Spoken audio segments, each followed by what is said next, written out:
Okay, my name is Chico Butler. I'm a Korean combat veteran of the Korean War. I'm a highly decorated veteran of the Korean War.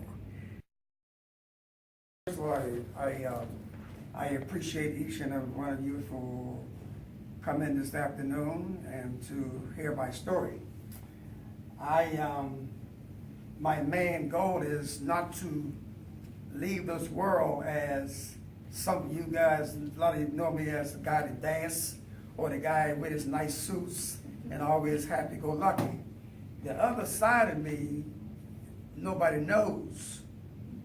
So my job is to give you some first-hand information as regards to who is Hercules Chico Butler. Like I say, everybody knows me as Chico. Number one, I'm a highly decorated combat veteran of the Korean War. Highly decorated.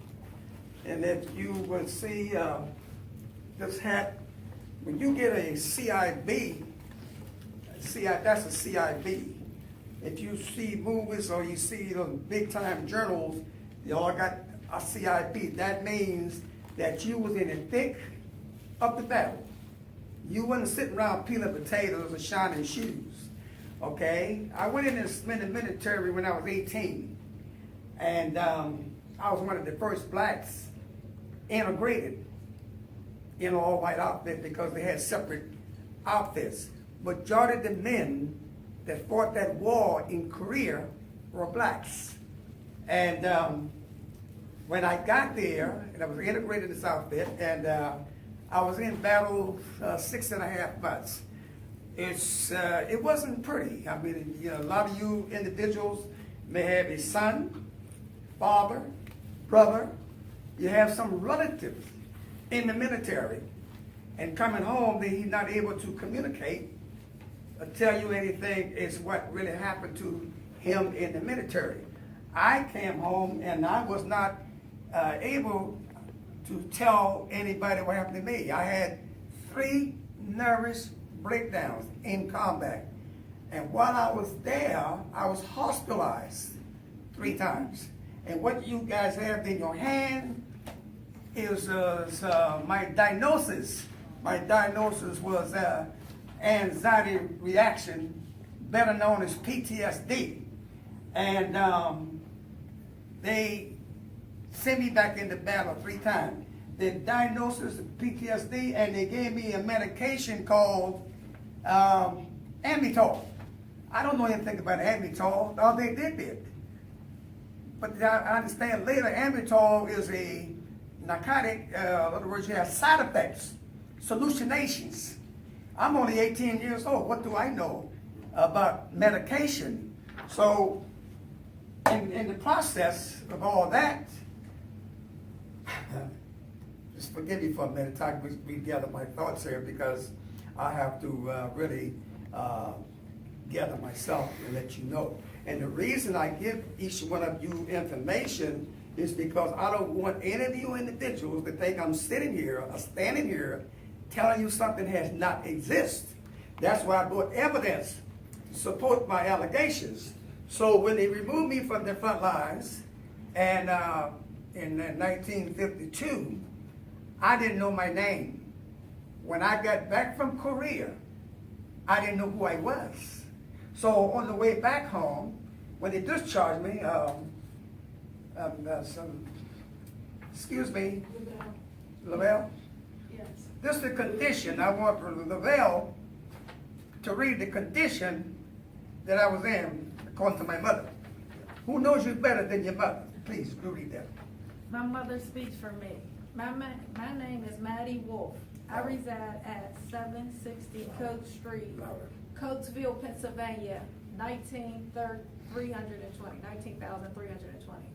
I am writing this in regards to my son, Hercules Butler. There is no doubt in my mind that when my son, Hercules Butler, enlisted in the Armed Forces, he did not have any physical or mental impairments. He was a well-disciplined young man at home and in school.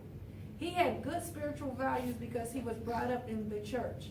His social activities were dating, dancing, and other normal teenage activities. He enjoyed sports such as basketball, baseball, track, etc. These are the memories I have of my son. But upon his release from the Army in 1954, I did not know this person who was supposedly my son. He acted like he was on pins and needles. He could not sit still nor sit down and relax. He seemed to be a bundle of nerves.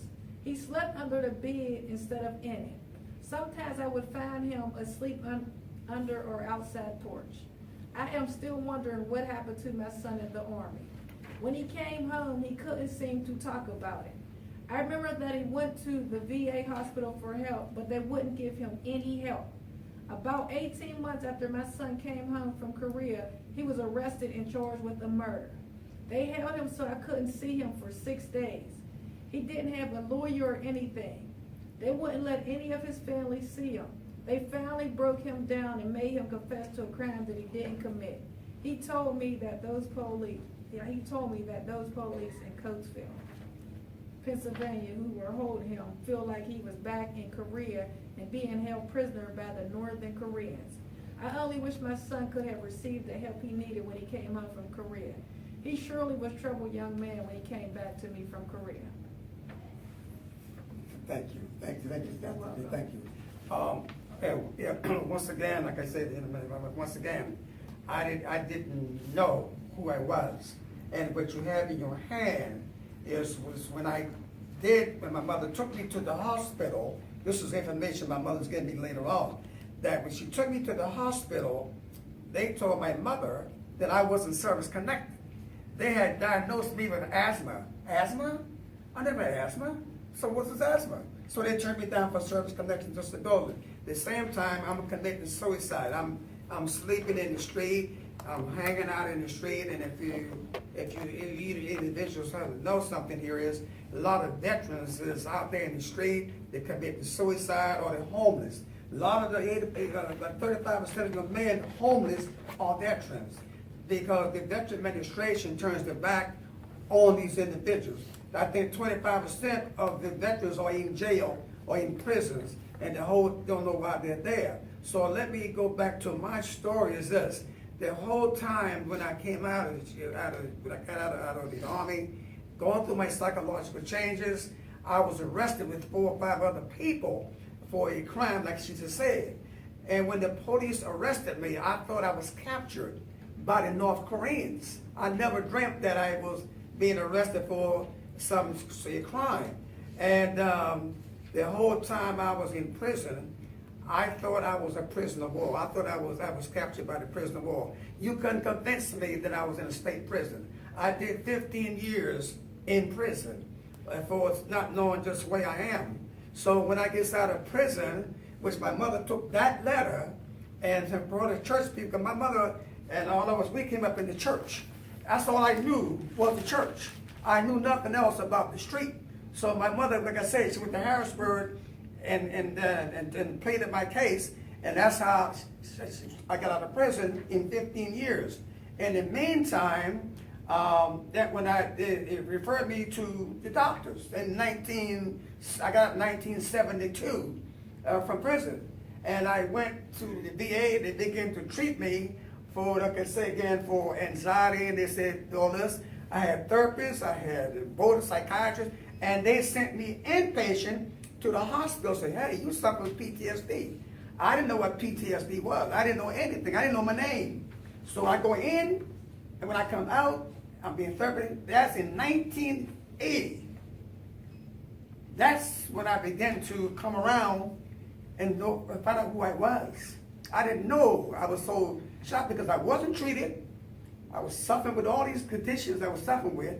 I didn't know who I was. And nobody told me, because I didn't see a psychiatrist. But I was battle fatigue, shell shock, anything you want to call it. I was suffering with that. I was only a young kid. So, make a long story short, when I was done with that, then when I got out of prison, and I'm being treated, and that's when once again they said, okay, you suffer PTSD. And I asked the doctor, what is PTSD? And he was saying your symptoms, hyperventilating, and all these other things that's going on in your life. Lavelle, please, step forward, please. And so one of the doctors, again, what's that, Dr. Bell? One of Dr. Bell. Oh, here it is. Read about Dr. Bell. This is one of so read that, please. How y'all doing? Sorry for not introducing myself. My name is Lamelda. So, you want to start right here, Mr. Yes, Butler? I'll introduce to Dr. Bell. Dr. Bell, Lloyd H. Bell, Hercules Butler, All right. onset of post-traumatic stress disorder, service-related, April 13, 2001. Mr. Butler was removed from Frontline in June of 1952 and was diagnosed with anxiety reaction and given a C profile, which he described as meaning no longer fit for duty. It is clear that what was called an anxiety reaction was post-traumatic stress disorder. It is my professional opinion Mr. Butler's disability due to post-traumatic stress started in 1952. In 1952, records indicated Mr. Butler complained of breathing problems which worsened his anxiety. Mr. Butler reported suffering from anxiety while in the field, which worsened after a close friend was killed at close range during a patrol ambush near their old Bull Mountain outpost in Korea. It is my professional opinion the breathing problem was the hyperventilation associated with anxiety, which is a prevalent symptom of PTSD. Records also indicate that in 1954, Mr. Butler claimed a condition of asthma, nervousness, stuttering, and nightmares. The asthma was, in my opinion, hyperventilating associated with anxiety, which caused a person suffering the attack to have trouble breathing. It is also clear that the nightmares about injury, death, dying are also associated with post-traumatic stress disorder. Mr. Butler's stuttering was a sign of severe anxiety. Given the fact that the symptoms described above are a significant part of the symptom cluster for post-traumatic stress disorder, it is my professional opinion within 100% psychological certainty the onset of Mr. Butler's PTSD was in 1952 and by 1954 had become intense, rendering him ineffective and 100% disabled. Thank you for your consideration of this matter. Lloyd H. Bell. Thank you. Okay, good. Thank you, Dr. Bell. What's going on here is the psychiatrists, social workers, sociologists, psychologists, all these professional people had examined me, other veterans, and present the information to the Veterans Administration. The Veterans Administration refused to acknowledge black veterans with these diagnoses. They found everything that's their own, and that's why they give us this diagnosis, say pre-exist. In other words, my pre-exist condition that you have there is I was sick as a dog when I came out of the military. So what they did, they had not under any circumstances acknowledged me as a disabled veteran. Before they said your condition is pre-exist. In other words, what happened? It had never happened. They never acknowledged the fact that I was an honorable, discharged, combat veteran of the Korean War, 7.5 months in actual hand-to-hand, or whatever you want to have it. Some of the things I can't describe what it really happened, but it frustrated me. But one day, my mother sits down and she talks to me. She had all my medical records, thank God. But one of them, my mother, we got the love of our mothers. Some love of us don't respect our mother. Somebody say, yo, she don't know enough and all that. Hey, don't do that. Because I'm telling you, one of my mother, I was brought up in the church, and all I know is that God was in my path. Because otherwise I'd have been dead. I was on the street, and all the things that happened to me. And she took my medical records, all the things. She said to me, son, behind the darkest clouds, the sun is shining in your life. So let your light shine. And whatever you do, do the best you can, and God will take care of the rest. That was her last words. But my mind reflect as a kid. When you ask me something, my mind reflects like as a kid in South Carolina.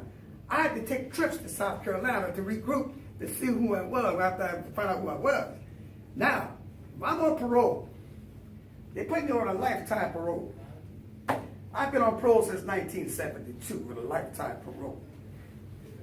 Before I went to parole, the police arrested me for this crime I'm talking about.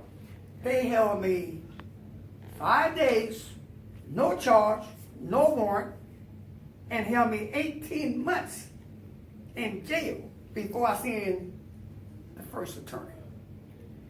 Now, you know one thing, my understanding that you must go before a magistrate within 48 to 72 hours.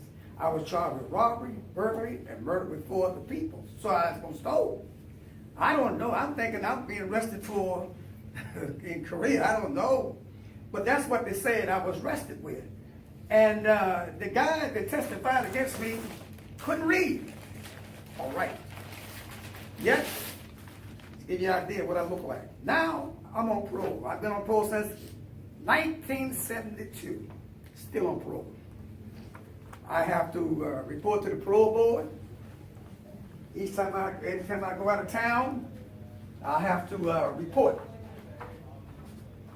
Excuse me for 1 second here.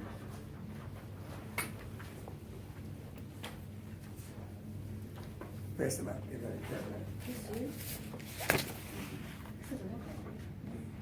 That's when I report to the parole board. When they open the files up on me, that's what I look like on their files. That's what I look like when I got to go to parole board. When I report, I smell gunpowder. I mean, because I'm having a flashback, but I can't tell them I'm having flashbacks. So when I go in here and they shakes me down and go through all them changes, you say, and then they just okay. Now, if I decide to leave town, I want to go on a vacation or somewhere and go to town, I would have to, I have to get permission. I'm some foreigner. They have to notify the town that I'm going in, and they're going to write it down and I get permission. When I go out of town, the town I'm going in already been notified that I'm in that town. I cannot leave the state unless they give me permission to leave the state. And then I have to report back. So that flyer I give you right there, ladies and gentlemen, is the fact is, if you see here, when I went to try to get off parole, what the parole board said, that therefore your application for clemency is denied. In other words, that can't get off parole. And then there's another down here that said they admit that they held me all that time. It is admit that represented by counsel until after indictment. In other words, they held me 18 months in the county jail. But when they come and they bring me to trial, they got this guy testifying on that. I ask you what you're saying is from the stand against Mr. Butler. I can't read. So I must let you people know. So the reason I did the book, once again, that I don't want to leave this world as, I want to leave this world as a man who went through hell, excuse my French, and you can't drink my body with an American flag and say you was a hero in Korea when you treat me like dirt. I want on top of my casket, I want my book, which is where that. I got a book and I have something else that's called a documentary. I had one person do a documentary. Then had another person do a DVD from D21 and the book. So the DVD is, the documentary is called God the Father. The DVD is God the Son. And the book is the Holy Ghost. Put that on top of my casket, ladies and gentlemen. Then I can say, old job well done. And thank you, mother, for being so good to me. Y'all can skip it for a minute. There's my lawyer sitting back there. Come on up there, Mr. Coletta. There's the man who rescued me. Mr. Coletta. Not yet. Didn't do it yet. That's it. Go ahead. You ain't got to have it. That's my prayer. That's my turn. God's putting me in my prayer for a reason. Yes, sir. Yes, sir. Good. Well, I guess he told you that he's been fighting the VA for the last 60 years, really. And just last week, I represented Mr. Butler in a very, very tough case. Eventually, he was awarded compensation for post-traumatic stress disorder, but it took the VA 50-some years to give it to him. Well, under the VA rules, there's a thing called clear and unmistakable error. And if we can show that back in 1955 or 56, when he first applied, if the VA made a clear and unmistakable error, then he gets paid back to 1955. It is a very, very hard thing to prove. Doesn't happen too often. But I took this case on because it just, well, Mr. Butler is a very persuasive person, for one. And he believed in his cause. And with my client believing so hard, that made me work harder. I don't know what's going to happen. I think that we put on a very, very good case because we had it documented. 3 times he was taken out of combat. 3 times because of a nervous reaction disorder. Today, we would call that post-traumatic stress. 3 times they gave him medication and kept him out. On the 3rd time, they said, you can't go back to combat. And that's after he'd been wounded. And he has seen things that most of us, we see in movies, but it's not what he saw and we see at the movies, 2 different things. Because when you're there, when you're a combat veteran, every second goes by, you're lucky to be alive. That's the way it is. And Mr. Butler persevered. Now you would think that they diagnosed him with a psychiatric disorder, so you would think when they shipped him out of Korea, they would put him into treatment. Not in 1954. They didn't really care. They just cared about bodies over there.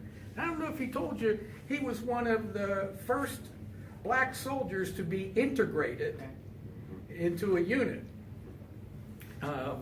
So think about that. 1950s, the era of Jim Crow. You've been putting up with discrimination all of his life, and now they put him into a white unit for the first time. The white soldiers were fighting with black soldiers. That in and of itself had to be stressful. In and of itself. So he's kind of my hero because he's 85 years old, going to be 86, and he hasn't given up. And what he just said a couple minutes ago about what he wants to be known for when he dies, he told me that at the hearing. He said, win or lose, he says, I had my say, and I wanted to be known that I did not give up. And I just got my fingers crossed.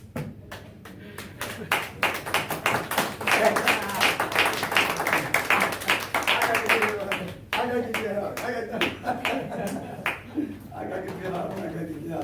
Yeah, so, listen, ladies and gentlemen, I got to give him a lot of credit because, like I say again, wasn't for him, I don't think I would have made it because I told him, man, I can't give up because my mother didn't give up for me, and I know doggone well she will smile and say, my son did not give up.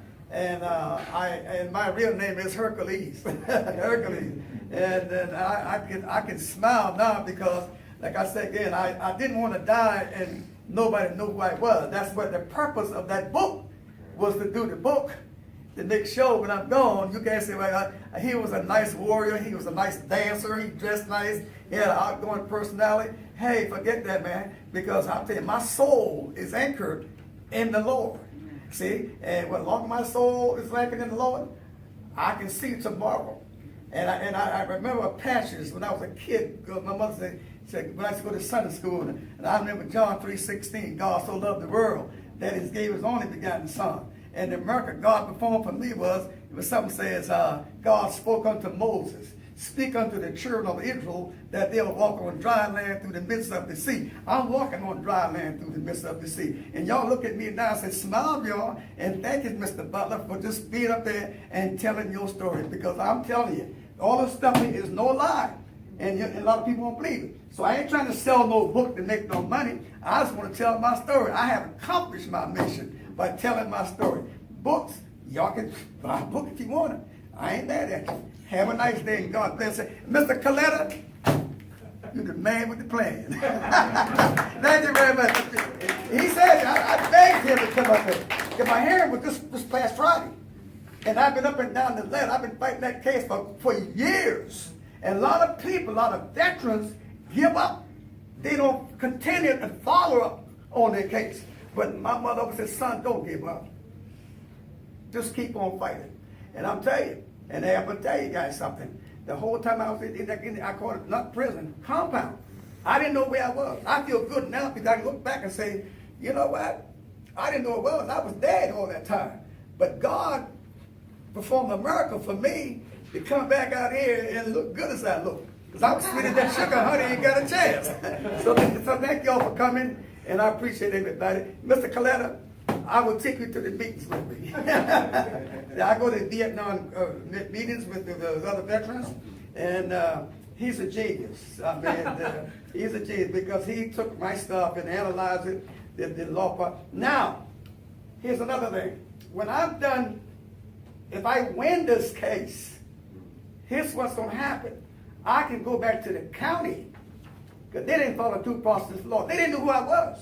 They arrested me, threw me in jail. They had no idea that I was a homeless veteran and I was taken advantage of on the street.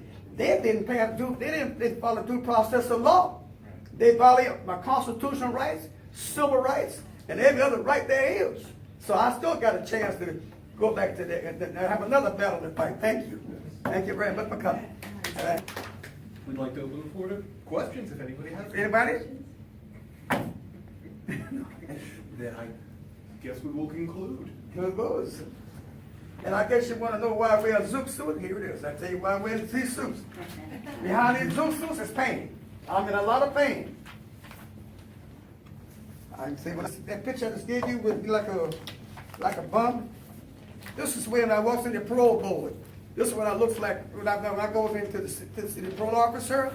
They don't look at me as, you know, this is where you look.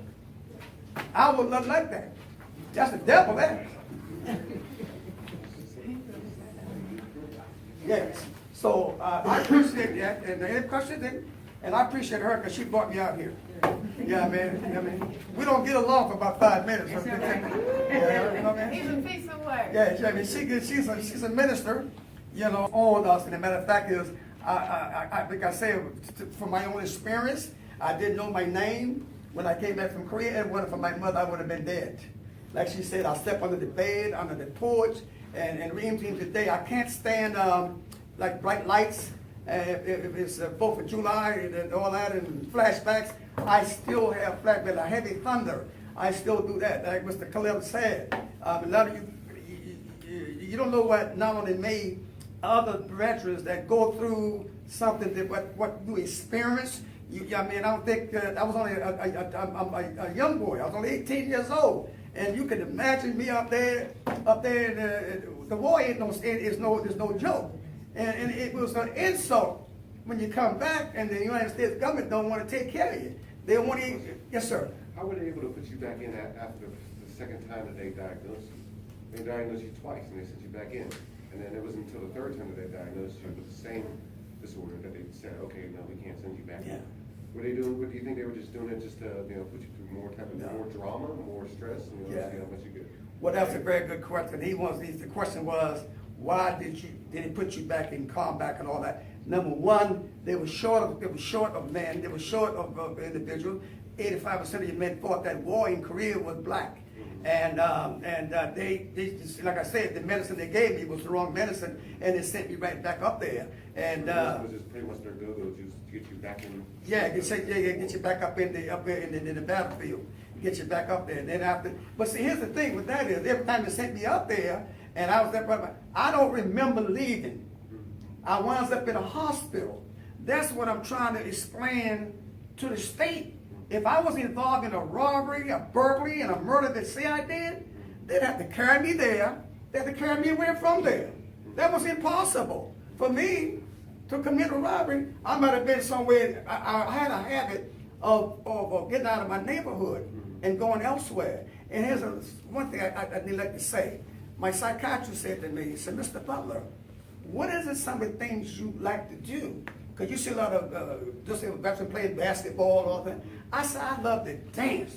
He said, well, dance. And I like to wear them tutus. So that's what I do. When you see me dancing, I the music balances my mind. And if you like the way I dance or something, like people say, oh, I like the way you dance, I like that. And the suits, you give me, but behind all that, I'm in a lot of pain. I'm in a lot of shame and embarrassment. But you guys, or everybody I run into, give me a sense of belonging and a sense of caring. Help me to forget about my shame or what I went through in Korea. But see, a lot of veterans can't able to explain that. But I'm explaining to this why I wear them tutus, because I'm away from everybody. I stands out, and and nobody can really get to it, because I'm afraid somebody gonna do me. Do me in. I never had a chance to get married. I never had a chance to raise a family, because I'm still in the state's hands. I'm in the hands of the Commonwealth of Pennsylvania. I'm on parole. If I do anything wrong, I'm going back to jail. So I don't have a life. Yes, sir.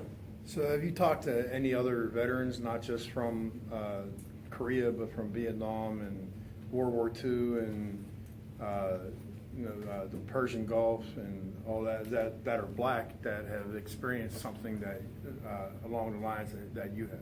Yes. The question he just asked, do I talk to other veterans of the Vietnam era or Desert Storm or Vietnam, all these people?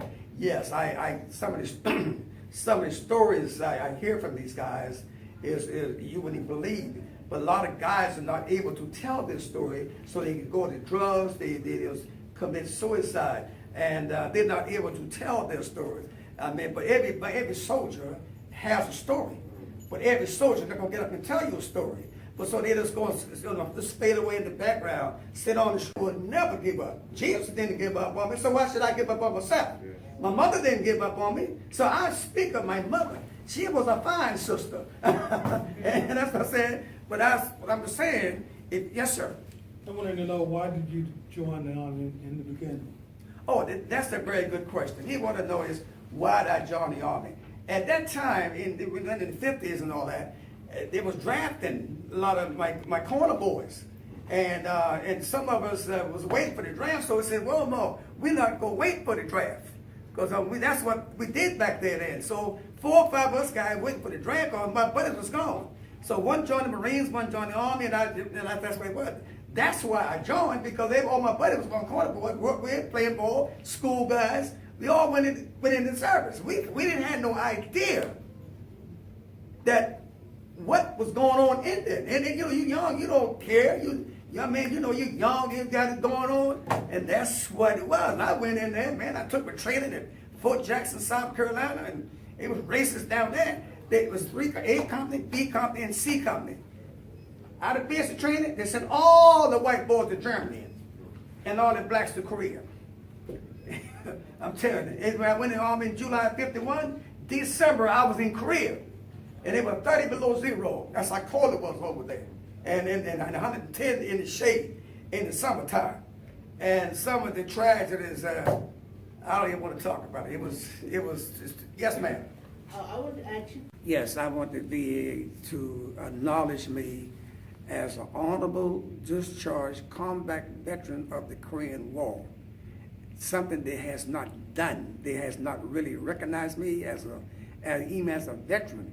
They tell me that my condition was pre-exist.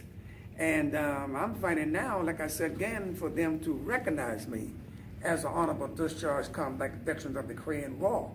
You can find my book on Amazon.com. My name is Chico Butler. The name of my book is Justice Denied. It's a true story. No makeup, no nothing like that. And I'm telling my story exactly what happened to me in the military, even after I got out of the military. So if you want to know anything about me, check out my book.